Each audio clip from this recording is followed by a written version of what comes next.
Em nome da comunidade terapêutica Amor e Liberdade, vim trazer alguma coisa que possa contribuir para a nossa consciência, para o nosso conhecimento, para a nossa autoinvestigação e para o nosso discernimento das coisas que nos são lícitas, né? E que nos são ilícitas. E hoje eu resolvi trazer para vocês um pouco sobre o que são as drogas, né?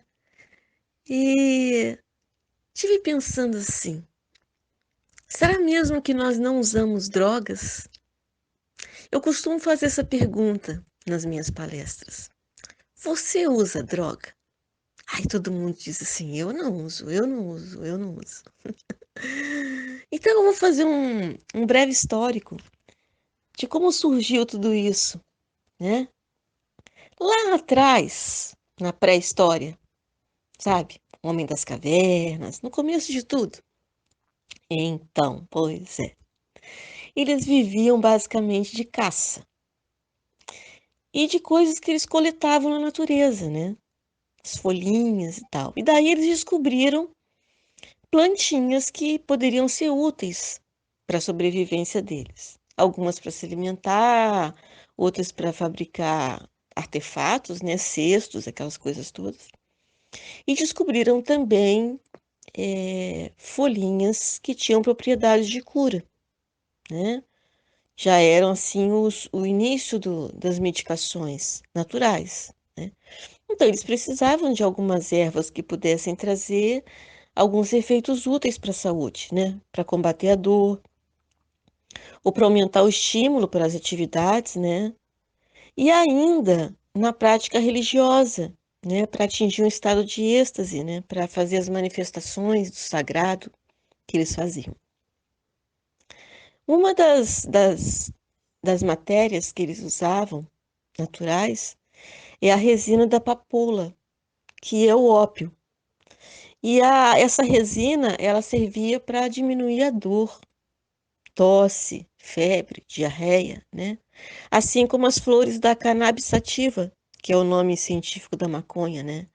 E também era usado para fins medicinais, né? Era usado como sedativo ou contra espasmos, ansiedade e também, né, para obter um estado de meditação e tranquilidade, também talvez em práticas religiosas.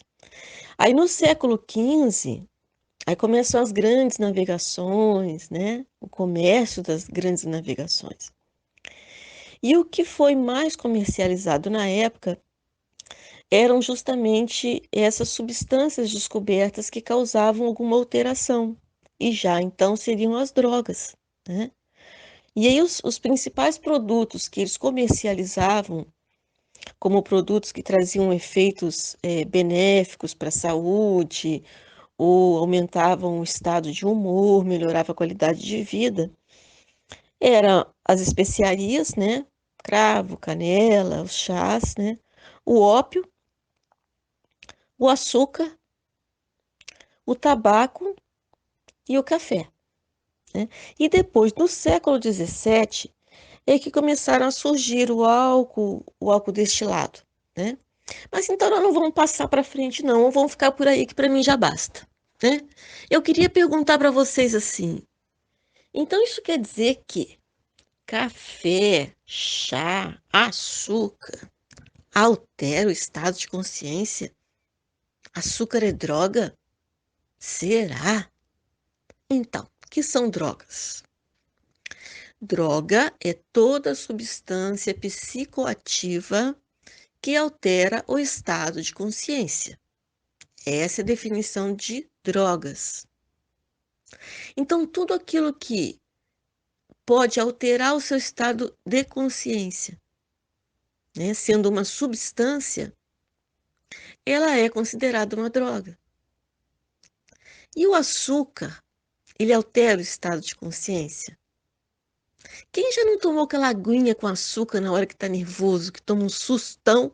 A mãe corre lá, faz aquela aguinha com açúcar. Toma uma aguinha com açúcar, filho, para você se acalmar, né? Quantos de nós em momentos de ansiedade, não consumimos muito doce, não é? Quantos de nós, para nos manter acordados, não consumimos muito café, chá preto, não é?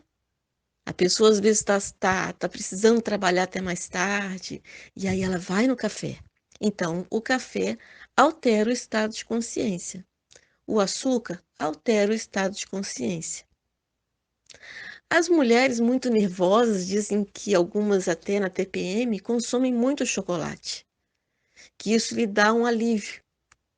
Então, são alimentos que nos trazem uma sensação de alívio, prazer, ameniza a ansiedade, ameniza a dor. Então, nós temos que ter esse olhar, porque quando nós falamos de drogas, a gente acha que é aquela coisa que está lá longe de nós, né? Ah, isso não pertence à minha família, isso não pertence a mim. Muito mal uma cervejinha, né? Um cigarro. Mas nós não nos damos conta dessas drogas silenciosas que vão permeando a nossa vida, né? Daí, quando eu não consigo mais tomar um café tão adoçado, por que que meu café é tão adoçado? Porque eu já criei dependência do açúcar. Então, nós também podemos nos tornar dependentes de drogas lícitas, drogas que estão à nossa disposição. Nós já sabemos da dependência que cria o cigarro, nós já sabemos da dependência que cria o álcool, e são liberados, e são vendidos em todos os lugares. Mas também temos que tomar consciência da dependência que criamos dos medicamentos e dos alimentos, principalmente do açúcar. Porque se nós não temos consciência, nós iniciamos na infância aquela mamadeira muito adoçada. Quando não, um refrigerante que é muitíssimo doce e se dá para um bebezinho até na mamadeira, que eu já vi fazer isso. Então, meus queridos, hoje eu vim mais trazer essas orientações. Olhe na infância a quantidade de açúcar que você está dando para o seu filho. Porque ali você já está criando nele uma dependência de uma substância que lhe traga prazer. Depois ele não consegue mais tomar um leite sem ser adoçado. Não consegue tomar um suco natural da fruta sem ser adoçado. E isso já é uma dependência. Depois, ao longo da vida, pode ser que essa mente já acostumada com alguma coisa que lhe dê prazer, vá buscar ainda uma outra substância que complemente, porque aí o prazer já não se dá mais com aquela quantidade de açúcar. Aí a pessoa precisa procurar outra coisa. Então, olha, deixar claro para vocês, cientificamente comprovado, tá? Você faz uma tomografia de um obeso, de uma pessoa que consome muito açúcar, e faz uma tomografia do cérebro de um usuário de cocaína. A alteração no estado cerebral mostrado em imagem é a mesma de um usuário abusivo de açúcar e de um usuário abusivo de cocaína. Então, não quer dizer que o efeito da cocaína é o mesmo efeito do açúcar. Eu só estou dizendo que causa uma lesão cerebral o uso abusivo do açúcar. Tá bom, meus amores? Então, hoje o nosso bate-papo aqui foi mais didático. Mas eu creio que é assim que a gente vai construindo essa teia de conhecimento, né? A gente passa aquilo que sabe e vai construindo pensamento, vai construindo saúde, vai construindo bem-estar.